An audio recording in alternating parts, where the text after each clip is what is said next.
Muy buenos días, buenas tardes, buenas noches, dependiendo de dónde sea y cuándo esté viendo este video. Mi nombre es Edith Pedemonte, estudiante de proyecto de grado y también miembro del grupo Control Z.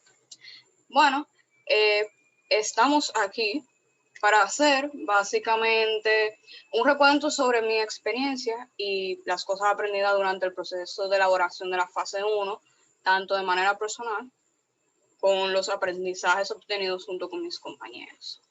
Entonces, aquí, en resumen, veremos el diagrama de afinidad con insights sobre la investigación del usuario y también veremos la descripción del mapa de empatía junto con varias de las anécdotas que logré obtener junto con los insights de mi usuario. Entonces, pasemos a eso.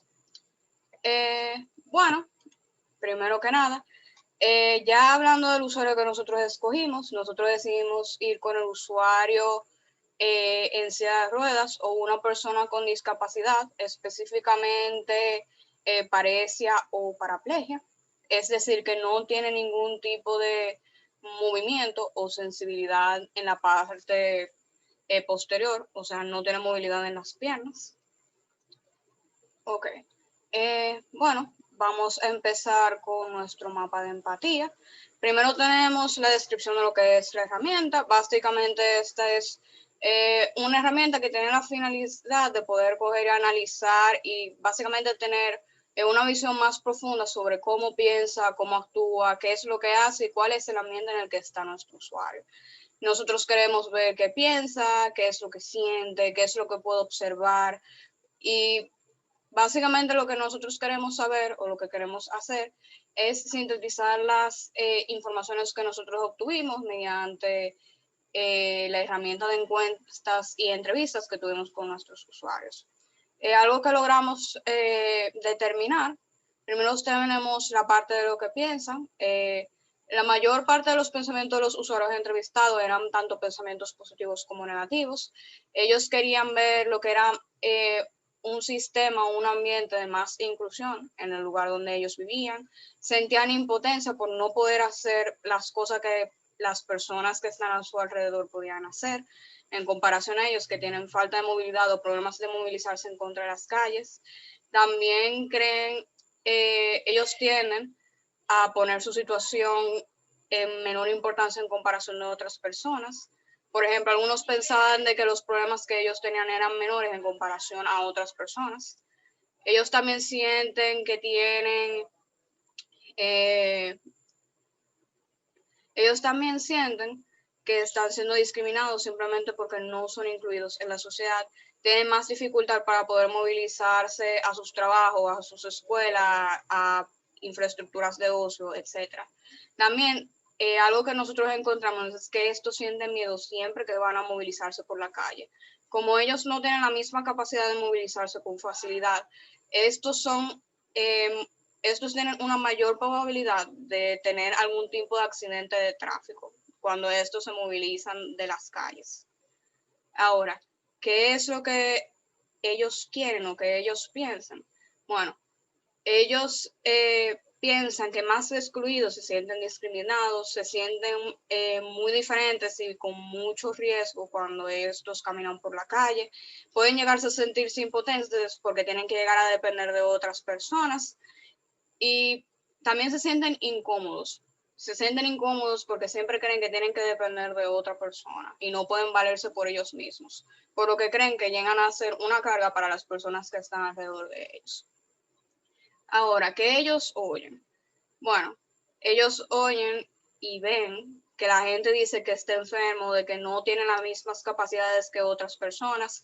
Sin embargo, también los usuarios que nosotros llegamos a tener algún tipo de interacción con ellos dijeron que sus familias y sus amigos son personas que los apoyan mucho y de que pueden lograr las metas que ellos tienen con esfuerzo. ¿Qué es lo que ellos observan dentro de su ambiente? Bueno, ellos, por lo menos aquí en República Dominicana y durante la intervención que tuvimos con nuestro usuario, nosotros descubrimos de que ellos sufren de discriminación constante. Por ejemplo, a la hora de tener que transportarse o movilizarse, han habido casos que fue muy común en varios de los usuarios entrevistados, que estos tenían que movilizarse por medio de algún tipo de transporte público y simplemente utilizaban los que eran excusas baratas o no muy bien fundamentadas o simplemente excusas para no transportarlo y tenían que valerse de estos mismos. También ven que la situación de las aceras y las calles donde ellos viven están muy, muy deterioradas. Y eso no es solamente un riesgo para las personas con discapacidad, sino que esto los puede llegar a afectar a un riesgo tanto de salud como de los aditamentos que estos usan.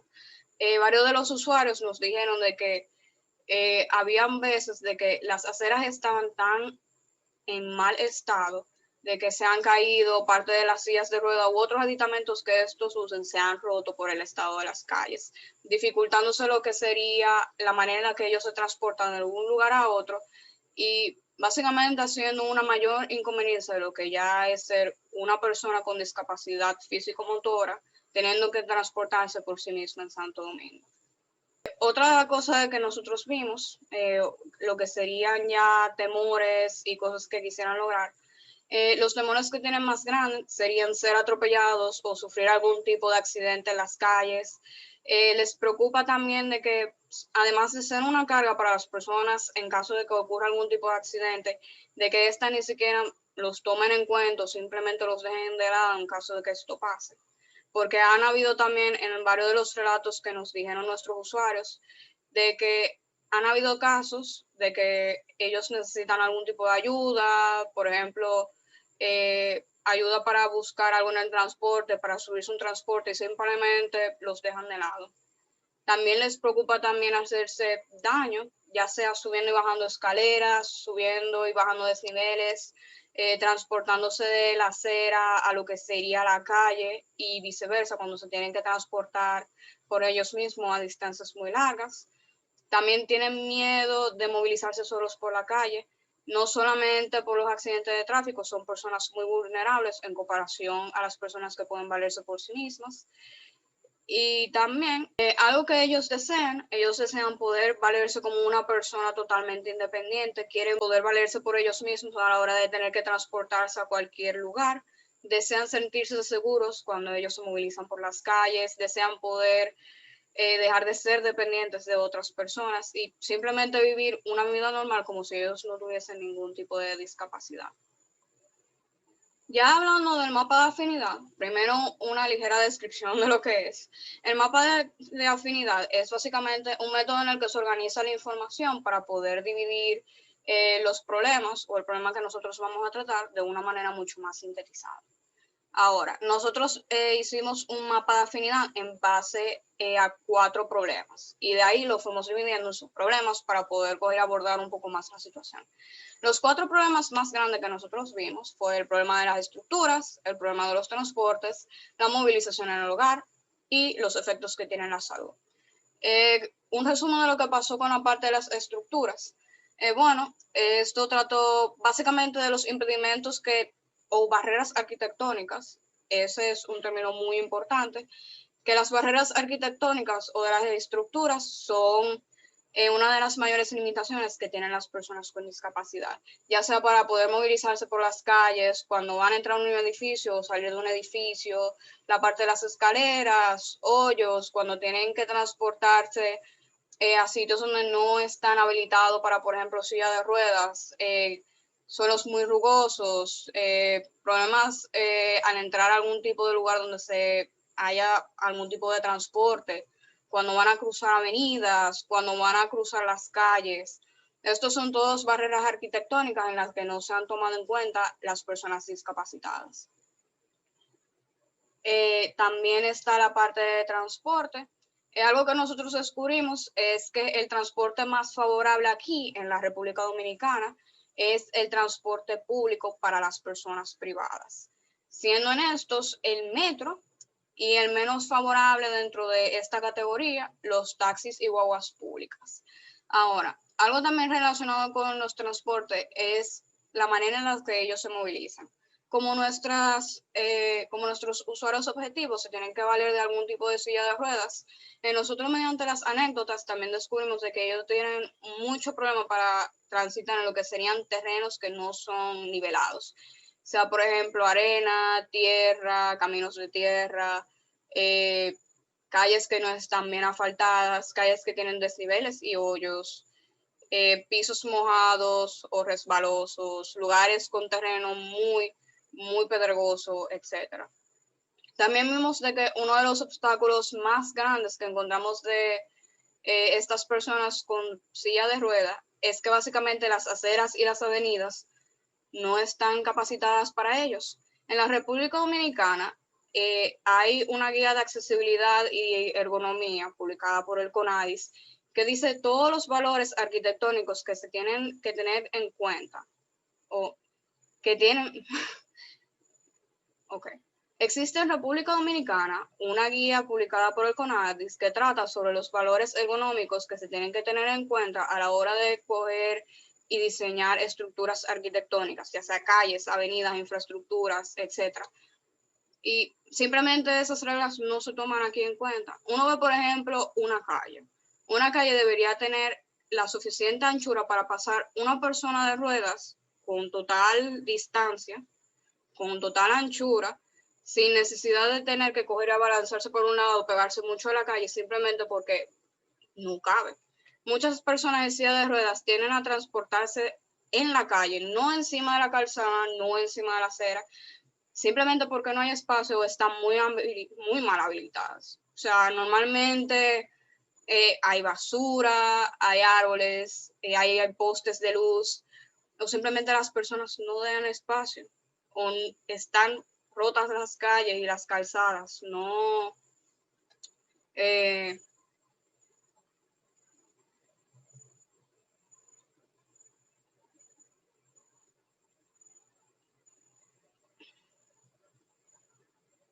ok, continuando la del hogar, esta fue la sección que tuvo, por así decirlo, eh, menos insights, ya que eran cosas que más o menos nosotros intuimos que sabíamos y que logramos confirmar con nuestros usuarios. Básicamente hay personas en silla de ruedas que no la pueden usar en su casa simplemente porque no cabe o su casa no está correctamente habilitada, ya sea para el uso de su oficina, para el uso de su casa, etc. La mayor parte de las personas que tienen silla de ruedas tienen que de alguna manera u otra lograr adaptar sus hogares para poder coger y pasar correctamente. Los lugares que más afecta el uso de la silla de rueda por su poca movilidad sería los baños y los cuartos que son muy pequeños y de difícil acceso. Y también la mayor parte de las veces, en el caso de que las personas con discapacidad no puedan básicamente movilizarse dentro de su casa por el uso o por el gran tamaño de la silla de ruedas, lo que optan serían auxiliarse con sus manos, bajarse de la silla de ruedas, hacer lo que tienen que hacer, por ejemplo, movilizarse al baño o tener que ir a otro cuarto y luego volver a la silla de ruedas para poder continuar con su actividad. Y por último tenemos la parte de salud. Bueno, esto básicamente fueron también insights que nosotros descubrimos mediante la exploración por internet y algunos que fueron también dados mediante el perfil de los expertos, que nosotros tuvimos un par de encuentros con ellos. Tenemos primero con el de la salud. Básicamente al estar el cuerpo en un periodo extendido de tiempo sentado en una silla de ruedas, este puede causar lo que sería problema circulatorio, puede causar entumecimiento, dolor de espalda, dolor de las articulaciones.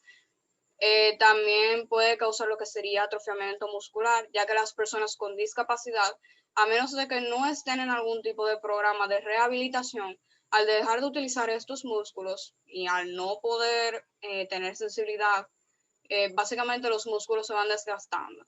Y eso es un gran problema de que le pasa muy comúnmente a las personas con silla de ruedas. Okay. Hay un tipo de síntoma, o mejor dicho, enfermedad. Estos se llaman llagas. Estos se provocan cuando la persona que esté en silla de ruedas, o no en silla de ruedas en general, cuando una persona está, por ejemplo, mucho tiempo sentado o mucho tiempo acostado, se forman lo que serían llagas. Estas llagas, en el caso de una persona con discapacidad, Normalmente llegan a formarse en la parte inferior del cuerpo, que es ocurrentemente la parte que tiene menos sensibilidad, por ejemplo, cuando está sentado, cuando está acostado, etc. Esta enfermedad puede llegar a ser fatal, puesto de que se puede causar una muerte por septicemia si la persona encargada de la persona con discapacidad o la misma persona con discapacidad que normalmente no lo nota, esto puede llegar a ser fatal para dicha persona. Bueno, ya hablando un poco sobre mi experiencia, en verdad fue una experiencia muy interesante. Nosotros logramos interactuar con varios tipos de personas. En mi caso, yo tuve la oportunidad de poder hacer lo que sería un conversatorio con una persona en silla de ruedas que reside aquí, no en Santo Domingo en sí, pero reside en Sabana Perdida. Su nombre es Kendall Hernández. Yo voy a poner su foto aquí en algún sitio. Su nombre es Kendall Hernández. Él tiene 28 años. Él es ingeniero en sistema en la alcaldía de Santo Domingo Norte. Él sufrió en el 2013 una caída cuando él estaba trabajando en Radio Centro en un tercer piso, y él tuvo lo que sería una lesión en la columna T7, por lo que perdió todo tipo de movilidad y sensibilidad de la cadera para abajo. Entonces, bueno, varios de los insights y de las cosas que él me dijo, él me habló mucho de su vida, de la manera en la que él tiene que moverse, cómo trabaja, cuáles son los retos más grandes que tiene. Y una de las cosas más importantes que me dijo fue lo mal que se siente el llegar a ver tener que ser dependiente de otras personas, sobre todo para el ámbito de movilización. Él me contó un relato también de que justo cuando empezó a adaptarse, como un año después de haberse adaptado a su discapacidad, de cuando salió del centro de rehabilitación, empezó a moverse por las calles. Y básicamente él tenía que ir a su trabajo. Él antes trabajaba en el Darío Contreras. Él era asesor allá, si no mal recuerdo. Él tenía que llegar allá y él estaba, no tarde, pero si él no se daba prisa, él llegaba tarde. Él fue a pedir un taxi y el taxista, normalmente los taxistas de aquí tienen que llamar, por ejemplo, a la base o al centro de comando para que ellos pidan un taxi y le digan si tienen que ir a algún sitio para que se dirijan a la estación. Lo que pasó fue que la persona, voy a recalcar de que mi usuario tenía los audífonos puestos, entonces eso es algo muy importante en esta historia. El cuello le dijo eso, de que necesitaba un taxi para ir al Darío Contreras, y lo que hizo la persona cuando lo llamó al centro de comando, la base le dijo que le dijera que no tenían taxis disponibles para él y que se inventaran una excusa para decirle que no podían tener un taxi. Y él lo escuchó todo, aunque tenía los audífonos. Y esa persona simplemente le empezó a decir excusas de que no tiene un taxi para ti, que todo está lleno, etc. Eso es una de las cosas que se le ha repetido más de una vez utilizando el sistema de transporte público aquí. También el recargo que él decidió diseñar su propio vehículo para poder transportarse, para poder evitar ese tipo de malas experiencias que ya han sido bastante repetitivas para él.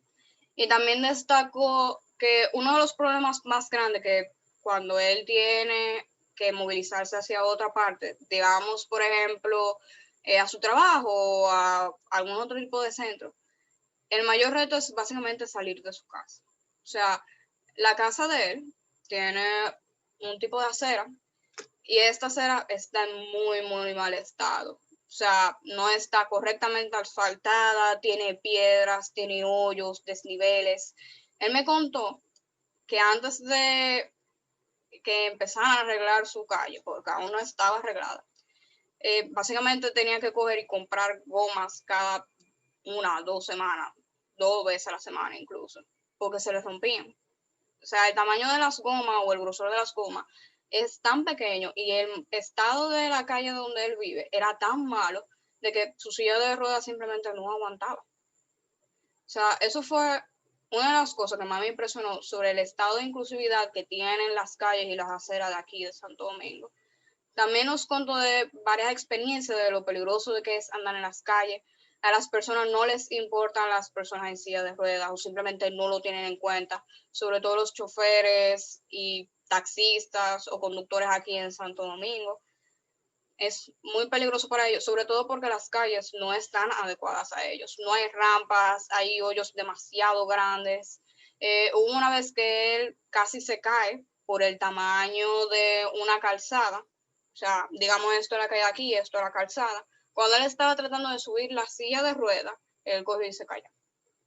Y eso no fue la primera vez que me ha pasado, eso fue un evento muy repetitivo por el estado de las calles de aquí. Y bueno, yo creo que eso es la conclusión de todo lo que fue mi experiencia.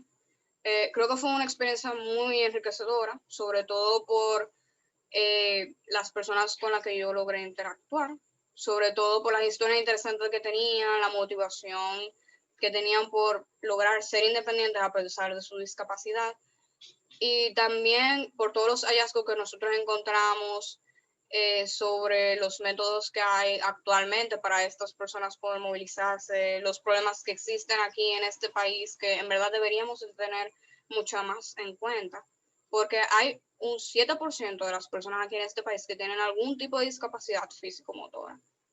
Entonces, eso es algo que deberíamos en verdad de resolver. Y nada, bueno, muchísimas gracias por estar aquí. ¿Cuántos minutos fueron? Como 10, 15. Nada, muchísimas gracias. Nos vemos en la siguiente. Bye bye.